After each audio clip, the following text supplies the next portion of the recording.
Die by Claude McKay. If we must die, let it not be like hogs hunted and penned in an indigenous spot, while round us bark the mad and hungry dogs, making their mock at our cursed lot. If we must die, let us not nobly die, so that our precious blood may not be shed in vain. Then even the monsters we defy shall be constrained to honor us through death. O kingsmen, we must meet the common foe. Though far outnumbered, let us show us brave, and for their thousand blows, deal one death blow. What though before us lies the open grave? Let, like men, we'll face the murderous, cowardly pack, pressed to the wall, dying, but fighting back. This is a Jamaican poem written by Claude McKay, born 1980. He died in 1948. And he was speaking about military and, being brave. But what we've found now, we're living longer. So we're not thinking about death. We're fighting to live and to live well. And so this morning, we have a wonderful meeting planned for you. So please stand as we do our invocation. I want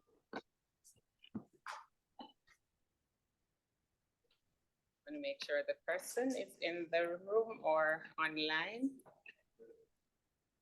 Invocation will be done by Director Simone. I'm not sure if I saw her come on. Yes, Director I'm here. Simone. Okay, great. Could you go ahead with the invocation, please? Good morning, everyone, Rotarians, guests, and friends. Let us pray. Heavenly Father, we give you all honor and praise for, firstly, this day that you have made, that we can gather and rejoice in it. We thank you for the newness of this day, for the opportunities that we have to give glory to your name. We pray that you will lead us and guide us in the proceedings today, that you will bless the work of our hands in this club, bless our leaders, our members, our followers, and we pray, oh God, that you will continue to guide and direct us throughout this day. In Jesus' name we pray, amen. Amen. And to do our loyal toast, Chair Tamaro, I believe she's online as well. Good morning, Rotarians and guests. I'm downstairs at Crypto Isle. Please raise mugs, glasses to the Commonwealth of the Bahamas. To the Commonwealth of the Bahamas. Beautiful. Thank you so much. All right, you may be seated in the room. So I want to welcome you to another sunrise morning. We have more people online than in the room as usual. I explained to my guests that, persons have been staying safe, but I'm not sure if it's, we really need to stay safe. I think we need to come out so we can hug and touch and so on. We'll be fine. All right, so hopefully we'll have a wonderful meeting. Are you hearing us very clearly online? Is that a yes? Okay, great. All right, let me invite PAG Karen to make a special announcement of our raffle this morning, so you have enough time to make those raffle purchase.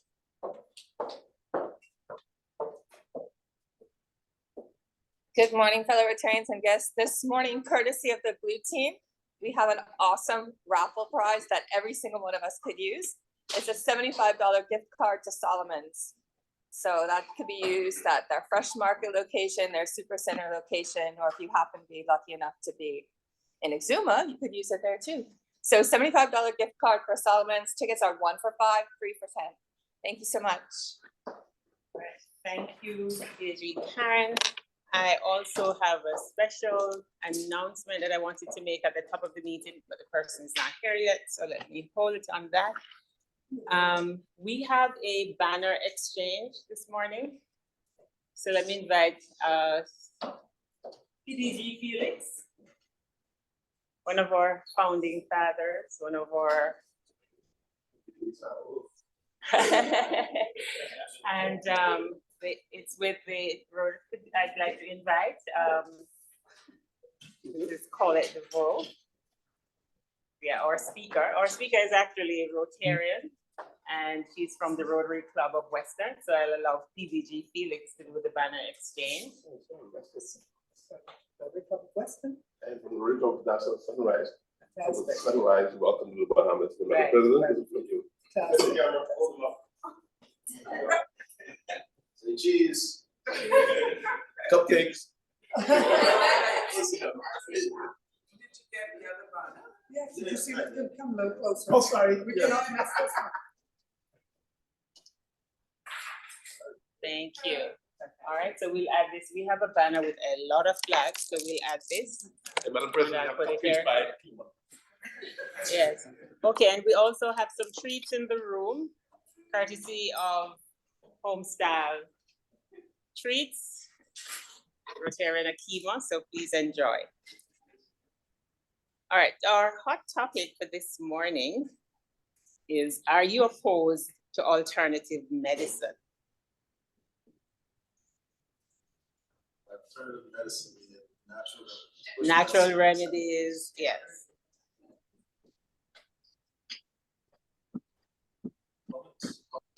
Well, I'm certainly not. Anybody opposed to alternative medicine? We have some doctors who would say, oh, I thought they would have jumped at this. Yeah, but our hot topic didn't seem so hot this morning. I know we have Dr. Curry, Dr. Rachel Curry. Last week, she started a beautiful presentation about children, learning abilities, and how they develop, how their brains develop. We had invited her to complete that this morning during our hot topic segment. Is Dr. Curry online? Are those your treats? I'm sorry? I will put it in the chat. No. Okay. Sounds like some. Is that Dr. Curry? She's on. She's online. Dr. Curry?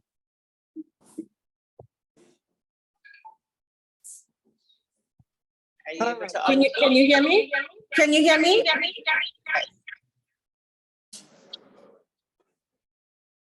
Yes, please go ahead. Sorry about that. Can you hear me? Yes, we can hear you. Yes, we can. Can you hear me? Yes, we can. Yes. Can you hear Hello, us? can you hear me? Yes, we can. Yes. Oh, okay. You're saying yes. Okay, great. I think I have this open twice. So let me just close one of them. All right. So thank you so much for inviting me back. Last week I had some problems, like, okay, I think I had you there. Okay. Oh.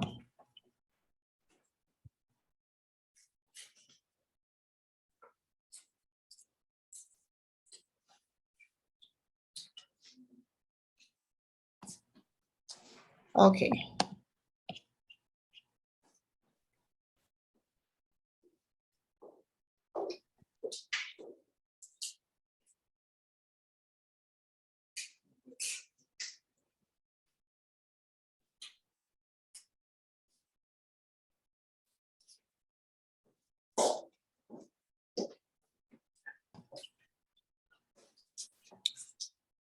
All right. Good morning. I'm having problems hearing you, but I assume you can hear me. Can someone just indicate in the chat if you can hear me? Can somebody indicate? Okay, great, excellent. All right, so I'm just going to share my screen now. Okay.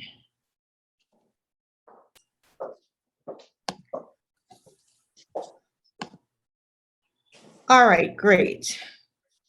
One minute. Okay. All right. So start.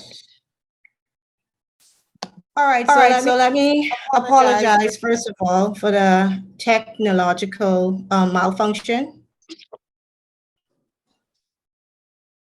Okay, I muted. Let's see. You know why they muted me.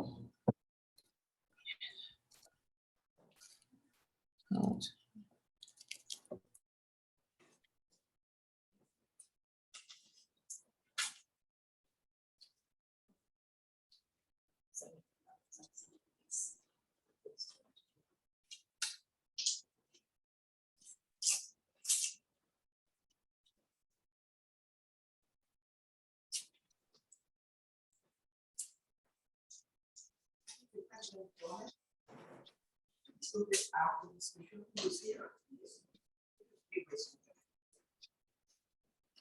Can't hear us, I was sending a message through WhatsApp, I can't just cut her off like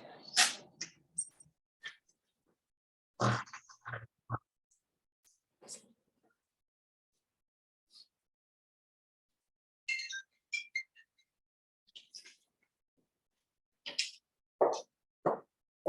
All right. So seemingly Dr. Curry cannot hear us.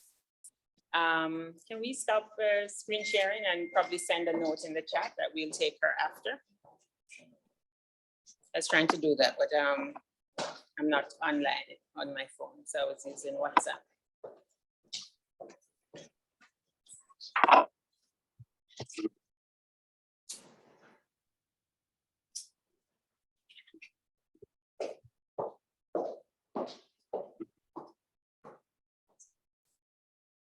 And then we'll take her after, so she'll have more time to sort out whatever technical issues we're having.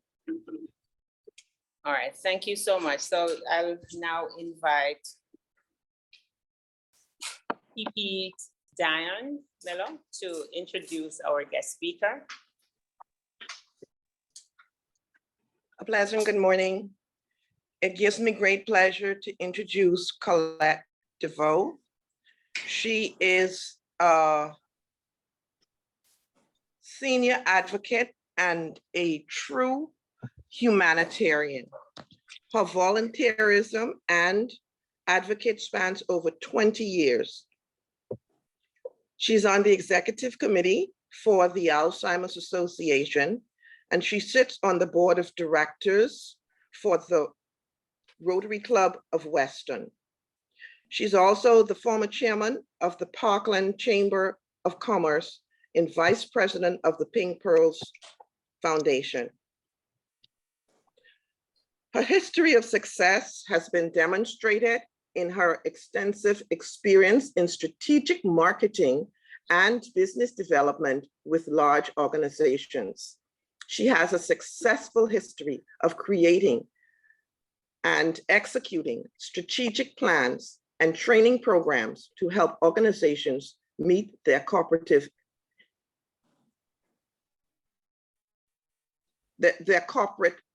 objectives. Corlette has 25 years of experience with large organizations, and she has gained valuable experience with education, training medical professionals in various areas, such as Alzheimer's disease, hypertension, diabetes, and age-related muscular degenerative osteoporosis, allergies, and more.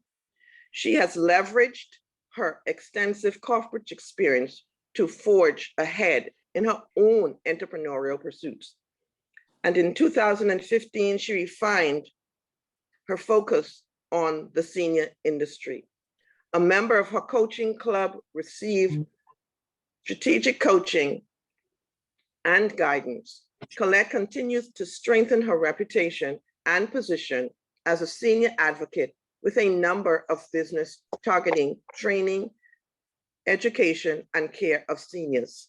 Her organization, Incorporated, DG Incorporated, has experienced great success since inception, and she has incorporated a strategic marketing and business development agency focused on working with entrepreneurs to grow their business and build economic wealth. Join me, please, in welcoming Corlette Deveaux.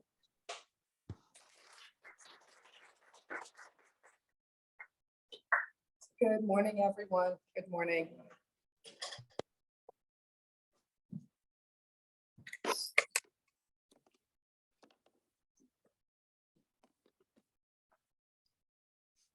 Can you pull the presentation up?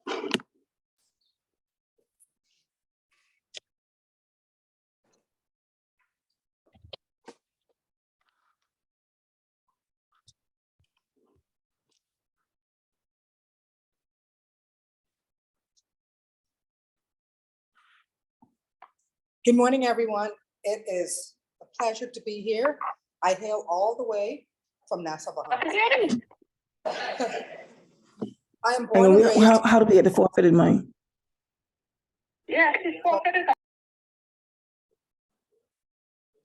Oh, okay. I was born and raised in Nassau, Bahamas, graduated from St. John's College many years ago, and went off to the United States to get my education, and the rest is history. I do live in Fort Lauderdale, Florida, and as you heard, I am a member of the Rotary Club of Weston, where I serve on the board of directors, as well as the chair of the Public Image Committee.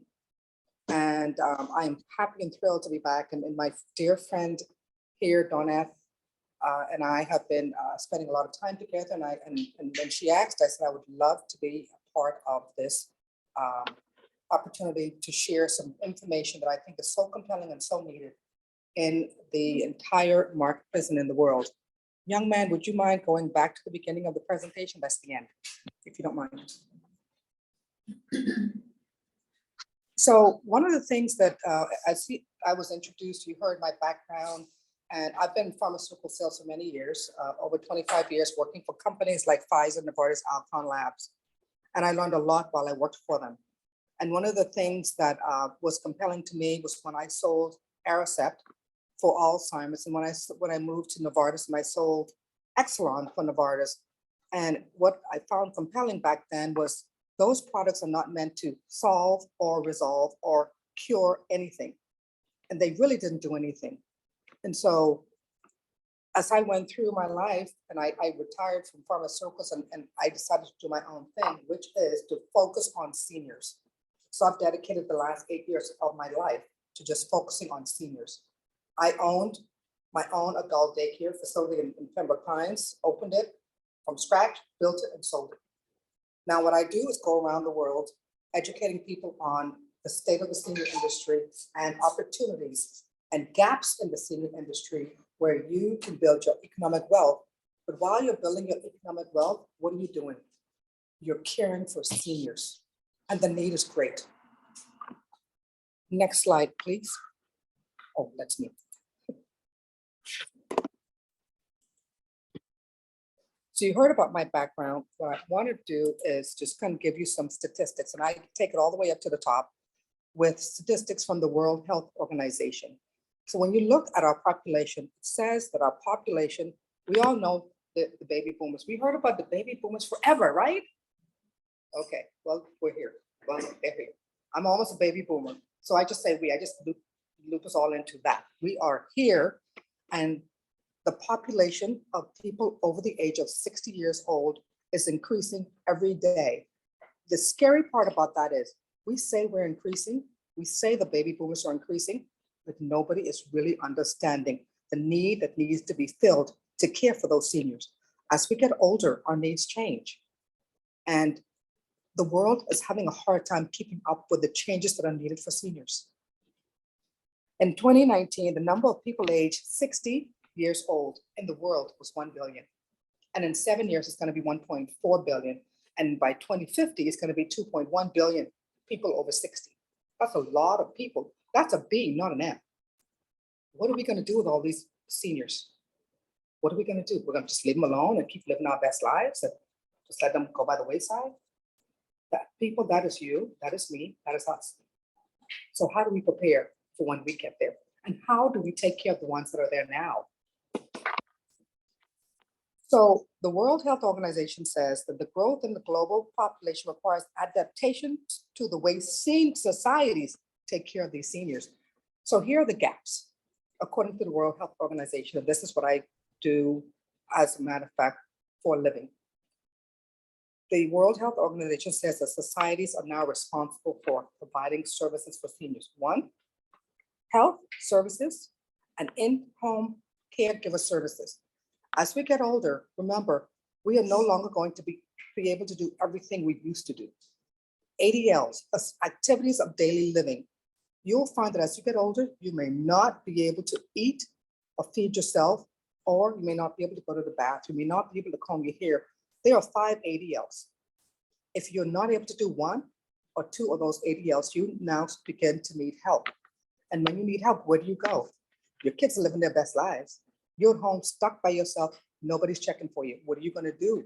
How are you going to take care of yourself? You go from having this really fantastic life to now getting older, and you didn't prepare. We didn't prepare. They didn't prepare. We need to prepare. And how do we do that? So 1, societies need to provide health care, in-home home care services for seniors who can no longer do these ADLs. Housing facilities. They can no longer live by themselves. They can no longer live by themselves. If they live by themselves, they're going to harm themselves or harm others.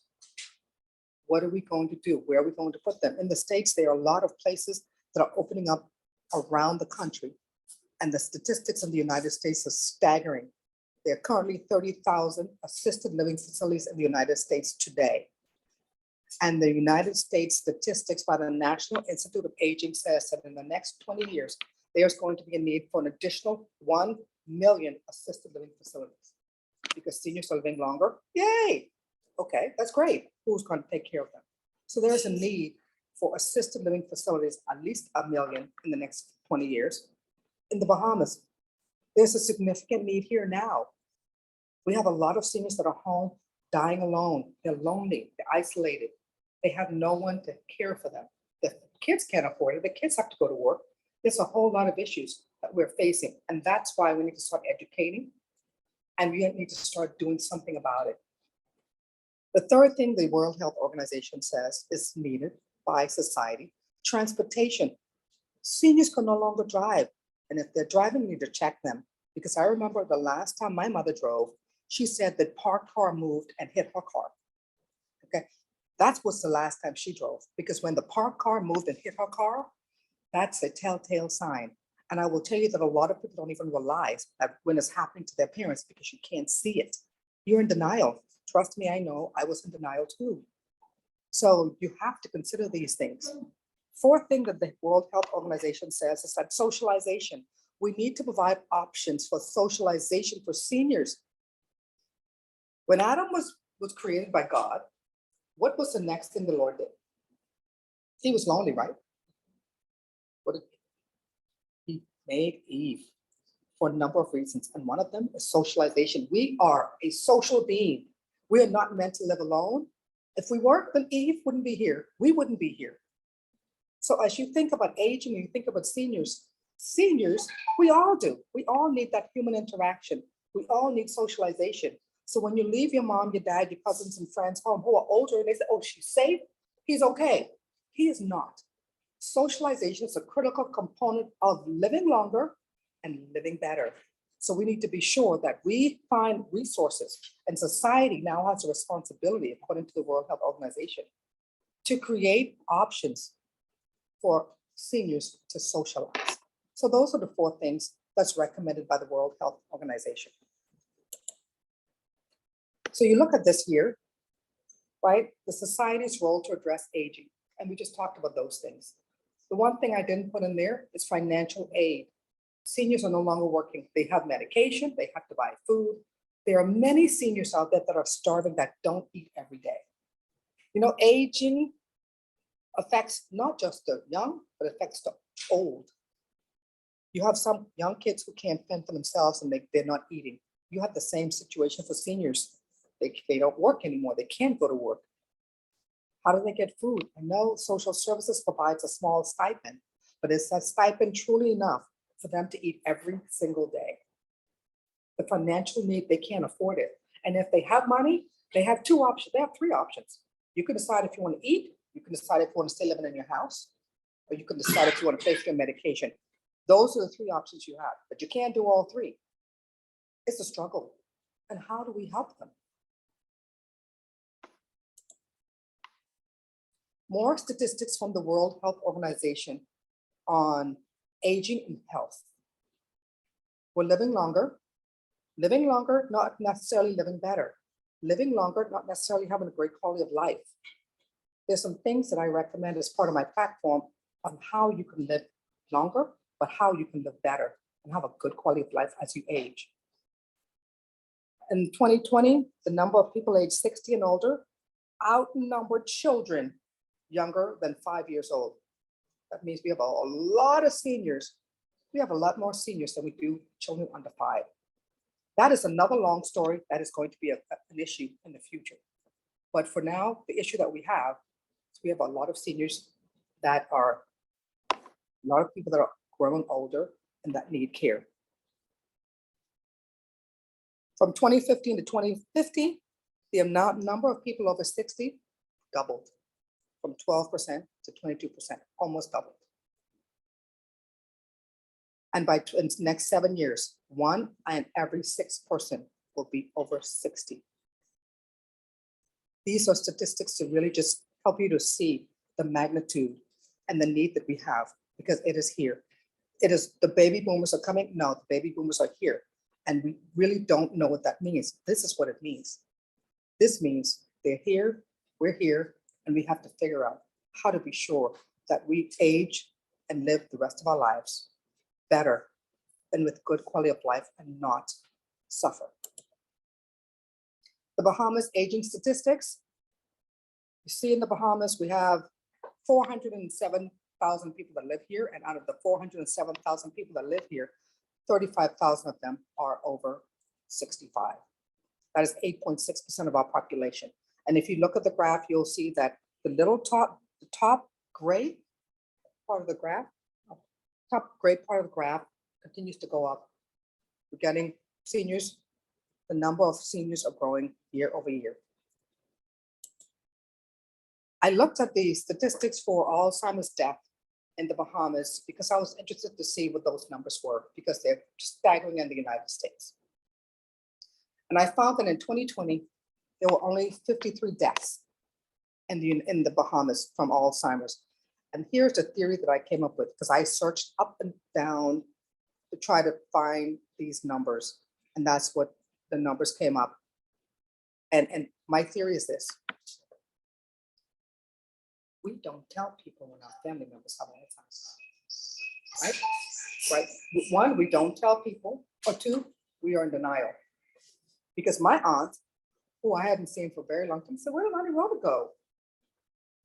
"Oh, she moved with her daughter to the States." No one told me she had Alzheimer's.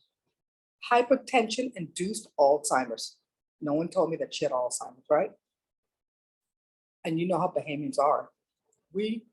Okay, she's not doing well. We're not going to tell everybody our business. So it's very difficult, and I understand that, and I appreciate that because I'm Bahamian. But it's very difficult to keep statistics when we don't know. If we don't know, we can't keep statistics. And so the only way we can document if someone has Alzheimer's is if we do an autopsy, or if they know. But I'm not telling. She just was sick. She died from old age. To this day, I don't know what my grandparents died from. No idea. When they ask your medical history, how do you respond? You have a history of hypertension, diabetes, cancer, Alzheimer's. You just guess. We need to shift that. We need to change that, because when we change that, it helps the generation behind us. It helps them, so we now know how to prepare them to be healthy and what diseases to look out for. We can't help them if it's a secret.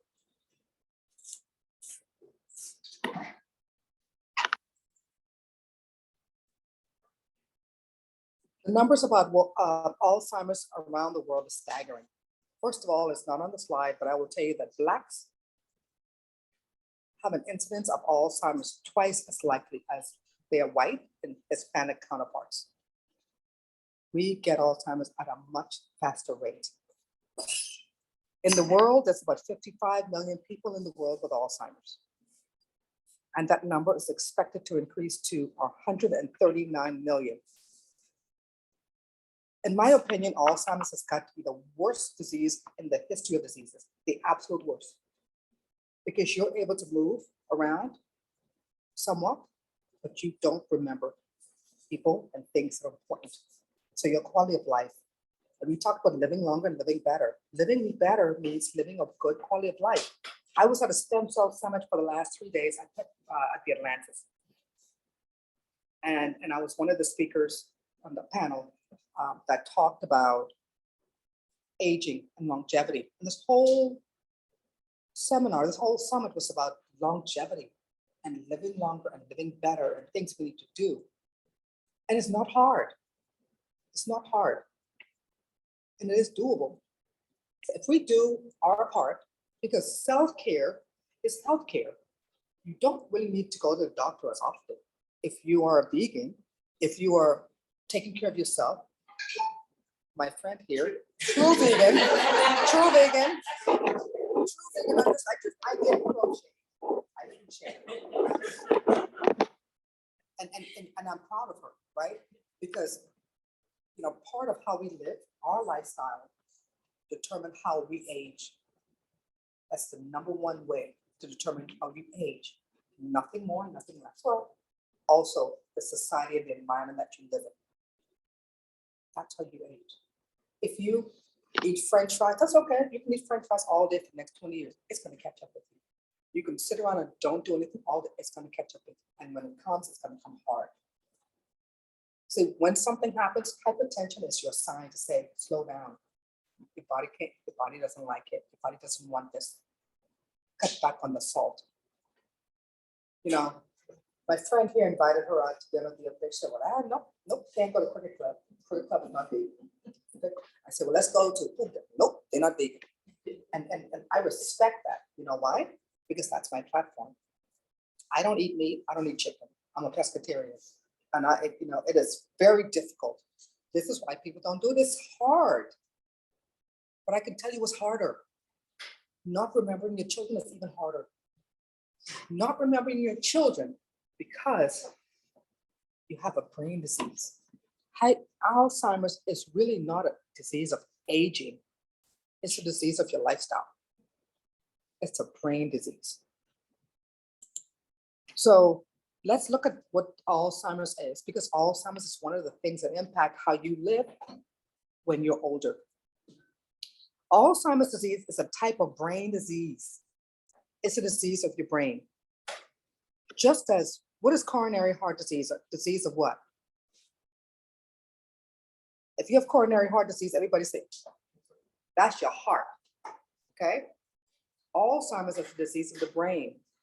Arthritis is a disease of what? Very good. That's how you look at it.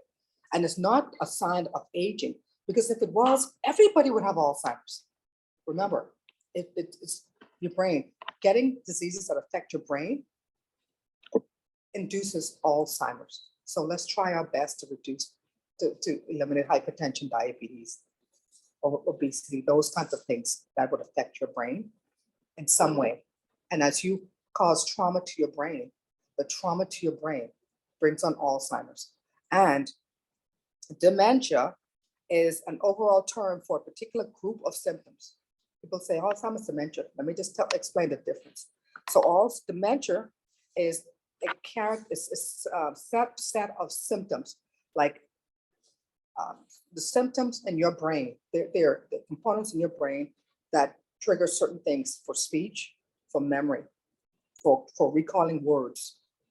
The component of your brain that recalls words and memory, when those group of symptoms are impacted, that's dementia.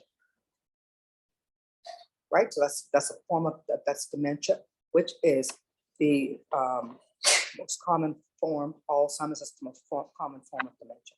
So moral of the story is Alzheimer's is a brain disease.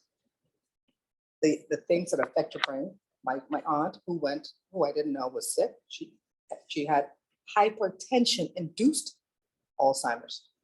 What does that mean? She did not take a medication.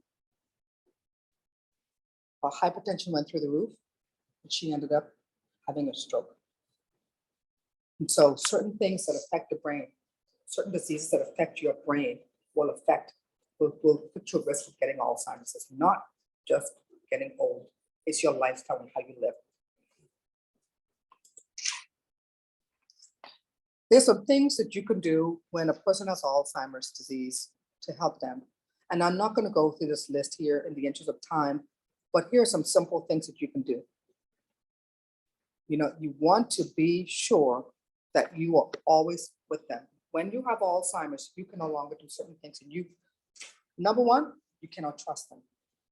It's like a 2-year-old child or 4-year-old baby, 4-year-old child.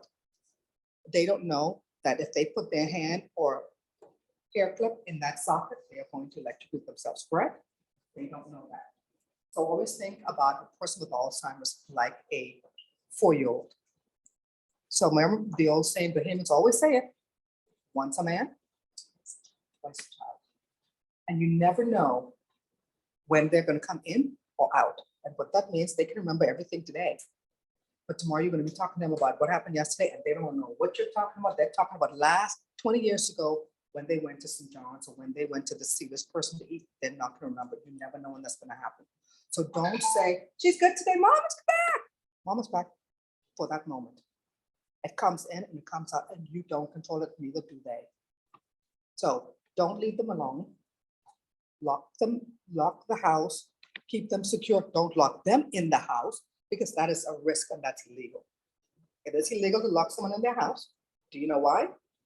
Because if the house catches a fire and they can't get out, who is liable? You locked them in the house, didn't you? Don't do that. This is why the need for home care aides is so important. This is why you need a home caregiver to be there to care for them, because you're not supposed to lock them in the house, but you do want to make sure that they're secure, because they will go and turn that stove on and burn your house down. Yes, it's happened.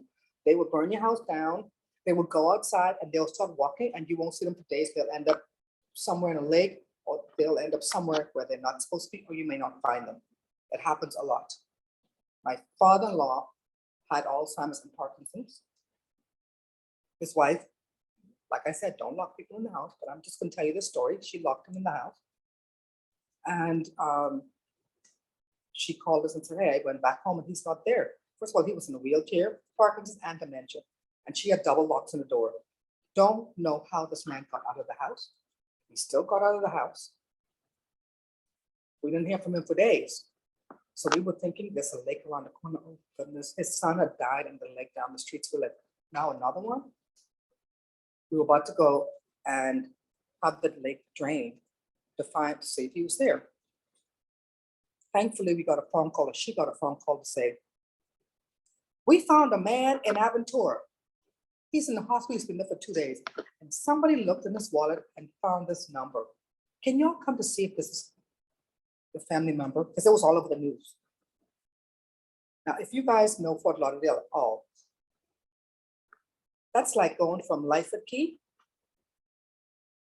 to Fox Hill. How can a man who cannot walk in a wheelchair, Parkinson's disease and Alzheimer's, end up from Lyford Key all the way to Fox Hill in the hospital? And that's what happened. The things that happen with Alzheimer's patients are unimaginable.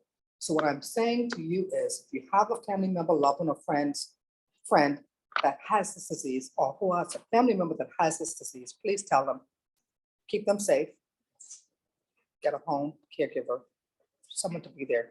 Family members will take, okay, if you can't afford it, but someone needs to be sure that that family member is safe. The United Nations General Assembly is dedicated 2021 to 2030 as the decade of healthy aging. It's declared by the UN for this very reason. So they have two goals.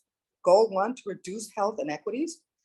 2, to improve the lives of other people, of older people and their families. We're in an epidemic, I say, not a pandemic, but an epidemic, because we have so many people that are aging and we need to do things that we can't keep up. Some of the things that they recommend doing are here. They want to change the way people see and feel and think about seniors. They want to develop communities in such a way to provide services for seniors. And 3, they want to develop person-centered care. We need to have more aides. We need to have more people who are trained to take care of seniors. And we want to provide older people with the need to have access to quality long-term care services. Again, we go back to the beginning of the talk, the need, the gap. It's still here, and we're trying to figure out how to address that. I want to share with you my show that's coming up, launching June 5th on, it's going to be streamed live through StreamYard, going on LinkedIn, Facebook, Instagram. And my show is called Our Aging Puzzle. And it's going to be a 30-minute show talking about aging and bringing in people who have gone through various diseases to kind of help us get through this whole paradigm of aging and how to age well, and the resources that we have to help us age and help people who we love, who are already at that point. And my platform here to help people strategies to live longer and live better are fourfold. Because we believe that everyone has the opportunity to live a long and healthy life. But your life and how long you live and how healthy you live starts with you. And I know I went to Coop Deck yesterday and I ate the white rice, the potato salad, the mac and cheese, and the steamed grouper. It was fantastic. But you have to remember, if we do that, we can't do it too often. Do it in moderation. We have to eat our fruits and vegetables. If you don't like fruit, you don't like vegetables, guess what? Eat that first. Drink water. Move. The most important thing that you can do for yourself is move, move, move. And so as we educate people on our Aging Puzzle show, we recommend doing 4 things to live longer and to live better. 1, proper diet. You know, if you just take one thing out of your diet and do that for a while, and when you get comfortable doing that, then go to the next thing. You don't eat an elephant in one sitting. Start off by having a proper diet, eating well. The second component to living longer and living better is moving. You know, we get home from work and we're so tired, we just want to go and chill and relax. That's fantastic. But here's what I would recommend. Find a time in your day where you just go and you walk, exercise, or do some kind of movement for minimum 30 minutes. And I know it's hard, I travel a lot, but I walk 2 to 4 miles a day. How many miles do you walk?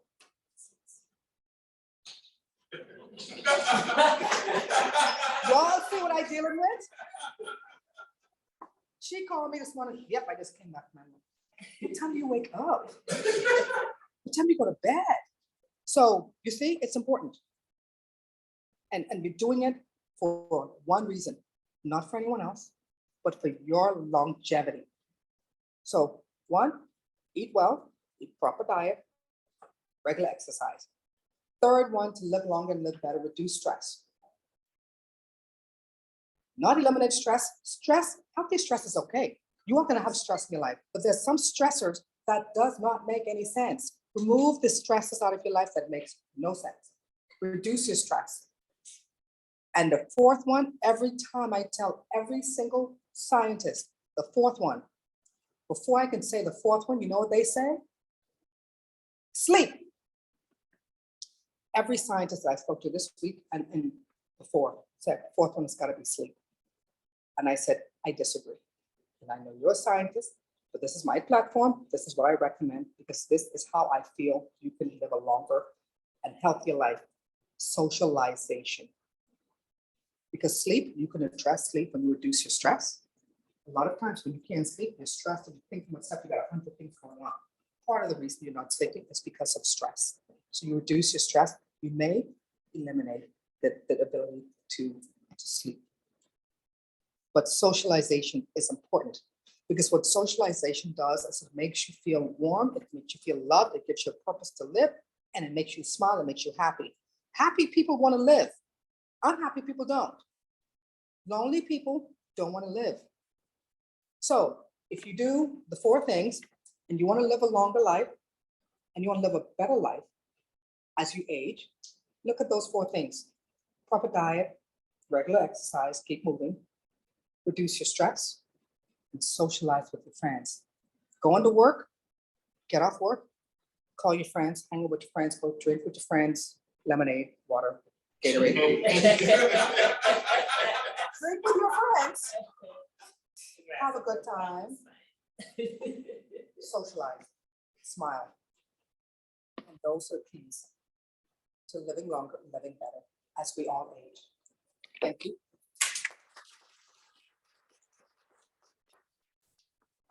Any questions? Of Yes, course. Question. What do you think correlates with the fact that Black people get? Fantastic question. The question is, why do Blacks get dementia more than whites and their Hispanic counterparts? That's a very good question. Our lifestyle. Our lifestyle. So remember, hypertension. The prevalence of hypertension is significantly higher in the African American community than the Black community, correct? Diabetes, we all know hypertension, diabetes, etc. Those things are chronic diseases. When you eliminate those chronic diseases, you reduce your risk of getting Alzheimer's, because Alzheimer's is a disease of the brain. Hypertension, diabetes, they affect your vital organs. Heart, brain, kidneys, right? And your eyes. Right, so, and your liver. So if you eliminate and reduce or eat better, you won't get hypertension. Right? Right, see, eat better, you won't get the diabetes. Eat better, you won't get high cholesterol. Right? When you get any one of these things, when the doctor says you are pre-diabetic, you know what your body is telling you? Please slow down. Whatever you're doing right now is hurting me and I don't like it. So what they always say to you, the first thing they say to you before they give you medication, lifestyle modification. Change your lifestyle. If you change your lifestyle, you slow down the path to diabetes. You slow down the path to hypertension. And you do know that 90% of the times when you follow the lifestyle modification first step, eat well, move, lose weight, you won't need to go on medication. You will not need to go on medication. Medication is not the end all. Medication is not responsible for your life. You are. And if you're not doing a good job taking care of you, who should the medication call? Who should be called? You have to take care of you. Put the mask on yourself first before you put it on someone else. Take care of you before you can take care of somebody else. You are your house. Keep your house clean. Take care of your house. And the rest will be a little bit better, a little bit easier. Any additional questions? Yes, sir. I guess this is probably obvious, but I guess in the Black population, no, sorry, question, the statement, would education or better education help in all of this? Because lack of education can determine the type of income, it would determine the type of job, determine the type of knowing what types of foods to eat. Trying to chase too much, trying to get more money will take away the time from exercising if you even have goals to try. Better education, better income levels. How do we get our population better?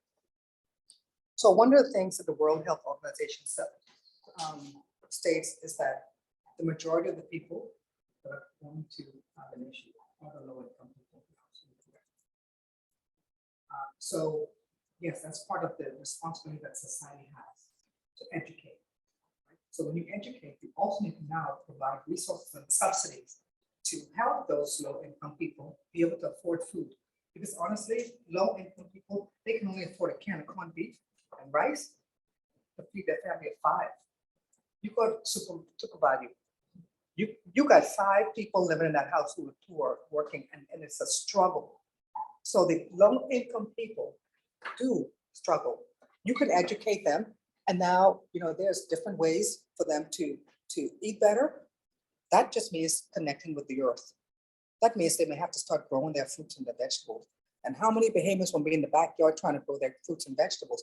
But it's important to understand that if you continue down the path that you are through education, these are things that's going to happen. And nobody wants to see, look 5 years down the line or 10 years, people say it's never going to happen to me. It is. It's coming. The train's coming. What are you going to do? You see the train coming? Please try to stop the train. Try to get off the train track. And that's, yes, education on how to take care of yourself and do the things that's going to help you live longer and live better. Absolutely.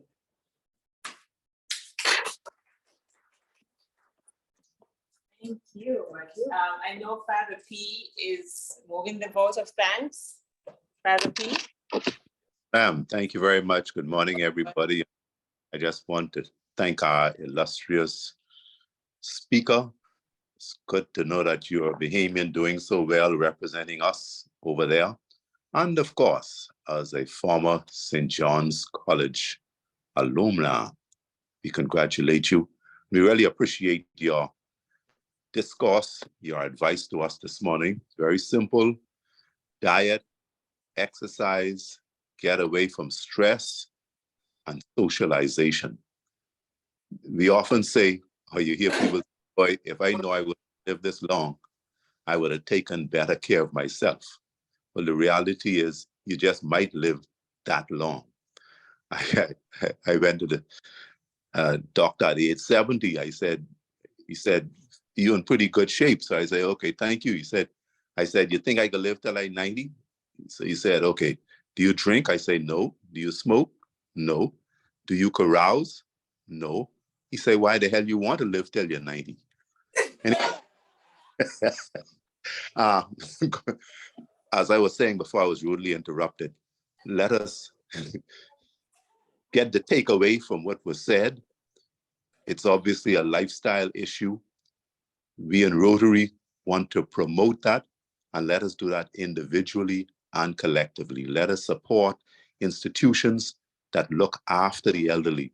But just as important, let us support institutions that promote healthy lifestyle so that we can grow old gracefully and enjoy a good quality of life. And we want to thank you, ma'am, for your contribution to us individually and as a club, as we all seek to live a good life, while at the same time knowing that a good life involves a long life, but not only long, but a healthy lifestyle that will take us into old age. Thank you very much.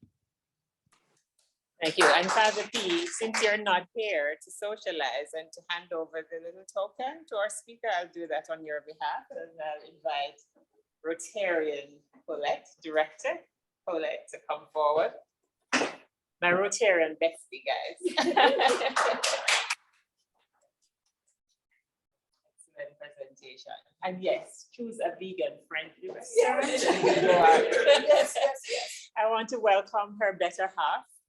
He's behind the camera. Sorry to put you on blast like that, Scott, but welcome. That's Colette's better half. And we've had some fun times together. I actually met her through Rotary. District 6990 visited to do the project in Nassau. You know, over the years, they've come on a cruise every year. And of course, she's head cook and bottle washer.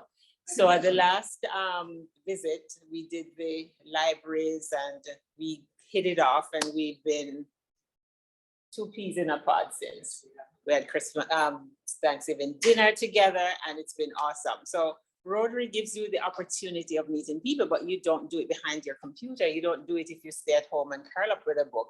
You have to get out to Rotary events. And if I hadn't gone to meet the people from District 6990, and it was just a few of us who did, I had the opportunity to meet this wonderful woman who has become a dear friend. So thank you again.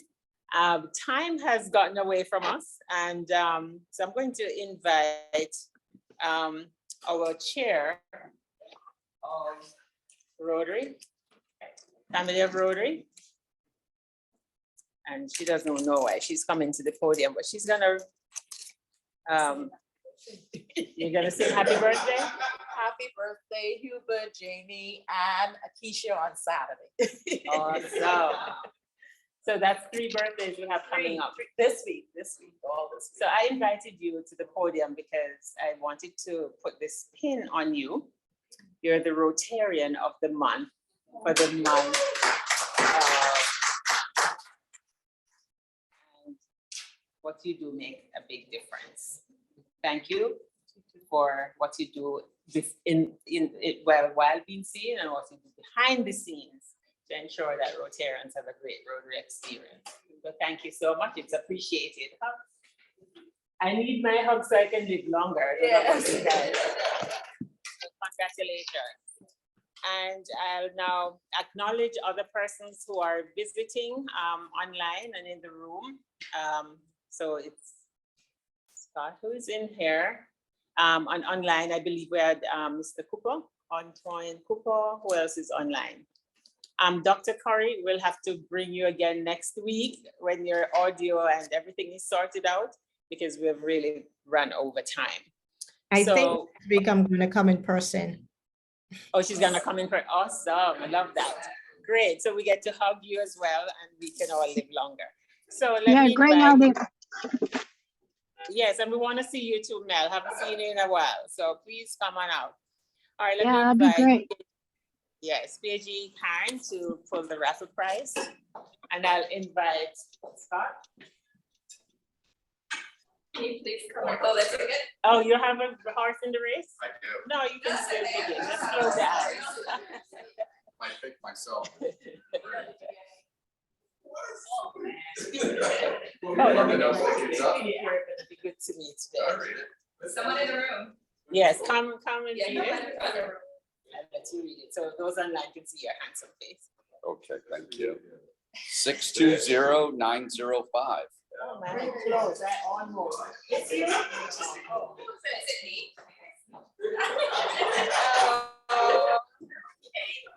It's close. Uh-oh. It's not. Did I pick myself? It might be your own ticket. It might be.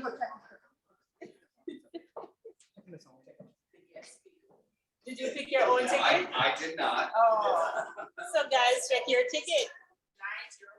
905. 905. How's that possible? I have 908 and 909, so it's somebody who got their ticket right before me. Keith, is that you? You got tickets right before the. Keith or Durant? Can you say that one more time? 905.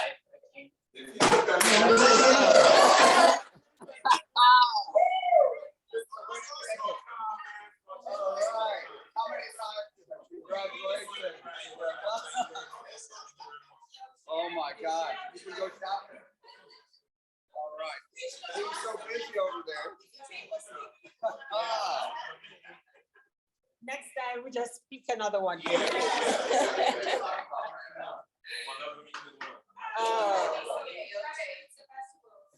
So we'll have a blanket fan of 80. How much was the price? All right, so we'll skip over Saj. Sorry, next week, please come bigger and better. And we'll now go to our 4-way test. I'll invite PP Errol to the 4-way test as we stand in the room. PP Errol. Yes, good morning, everybody. Of the things we think, do, or say, is it the truth? Is it the truth? Is it fair to all concerned? Is it fair to all concerned? Will it build goodwill and better friendships? Will it build goodwill and better friendship? It will be beneficial to all concerned. Will it be beneficial? Thank you, and I now invite Director Patrick to do our final toast. Morning, raise your cups, your mugs, glasses, the Rotary around the world. Rotary around the world. Thank you, guys. Meeting is now adjourned. Have a wonderful day. Thank you all for coming. See you in the room next week for another great meeting. And Dr. Curry will be here to do that awesome presentation she started last week. Have a wonderful day. Same to everybody.